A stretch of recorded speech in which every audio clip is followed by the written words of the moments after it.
لە چەند ڕۆژی ڕابردوودا لە شاری هەولێر چەند جارێک هێرشکرایە سەر مامۆستایانی ئاینی و هەڕەشەیان لێکرا. بەشێک لە مامۆستایانی ئاینیش دەڵێن بە بیانووی جیاجیا پەلامەری مزگەوت و شوێنە پیرۆزەکان دەدرێت و حکوومەتی هەرێمیان بە بەرپرسیاری یەکەم دانا لە دەستگیر نەکردنی ئەو کەسانەی کە تەقەت لە ماڵی مامۆستایانی ئاینی دەکەن و لە مزگەوتەکاندا هێرشیان دەکەنە سەر.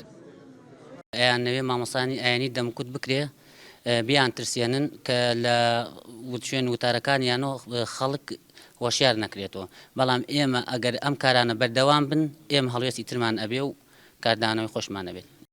حکوومەتی هەرێمی کوردستان کەم تەرخەمە و دووهەمیان ئەو دام و دەستگایانەی کە پەیوەندیان بە حکوومەتی هەرێمی کوردستانەوە هەیە، ئایا دادگایە، ئایا بنکەی پۆلیسە، ئایا ئاسایشی هەرێمی کوردستانە، کەم تەرخەمێکی زۆریان هەیە لە ئاستی مزگەوت و میحراب و مامۆسایانی ئاینی.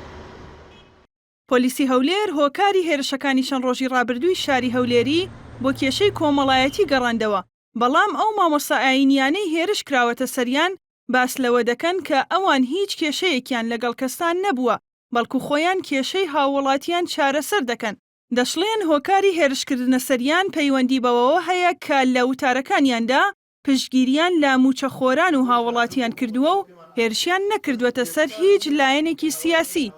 هیچ کێشەیەکی کۆمەڵایەتی نیەوە، ئەلحەمدولیلا شکر بۆ خوا مامۆستایانی کێشەی کۆمەڵایەتی خەڵک چارەسەرەکەن. مامۆستا مەلانادر خۆی هاتەوە لەسەر تەلەڤیزۆن باسی ئەوەی کرد کە ئەمە لە سێ بنکەی ئاسایشەوە هاتوون، خۆیان ناساندووە بە ئاسایش، بەڵام بە بەرجی مەدەنیەوە ئەم کەسانە چۆن جورئەتیان کردووە دەماچە هەڵگرن و تەقەش بکەن، یانە ئەگەر دەسەڵاتدار نەبن.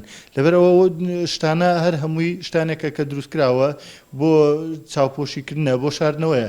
ئەی مامۆستا مەلازان ناچێت چووە سەری و لە ماڵەکەی خۆی دەری هێنا و بە بەرجی ڕسمیشەوە بوون و جلوبەرگیشیان لەبەرا بوو، زۆر بە ئەتیادی و پەلامەریان ناو هەتا شەویش بردیان و دوای لە ژێر فشاری جەماوەرە هاتە دەرەوە ئەو ئەتوانن چی بواڵاتن. هەینی ڕابردوو دوای تەواوبوونی نوێژی هەینی چەند کەسێک هێرشیان کردە سەر مەلا نادرکانی کوردەیی و تاربێژی مزگەوتی مەلا قادر خۆشنا و کوڕەکەیان بە کلکە دەمانچە بریندار کردو. لە بەرامبەریشدا مەلا نادرکانی کوردەیی دەڵێت کە سکاڵای لەسەر هێرشبەرەکان تۆمار کردووە، بەڵام پۆلیسی هەولێر دەڵێت تا ئێستا لە هیچ بنکەیەک سکاڵا لەسەر ئەو ڕووداوە تۆمار نەکراوە و ناتوانن هیچ لەو بارەوە بڵێن. لە ئێستاشدا مامۆستایانی ئاینی هەرێمی کوردستان دەڵێن ئەگەر حکوومەت ڕوونکردنەوە لەسەر ئەو ڕووداوانەی چەند ڕۆژی ڕابردوو نەدات، خۆپیشاندانی سەرتاسەری ئەنجام دەدەن. ژاڵە محەممەد، NRT سلێمانی.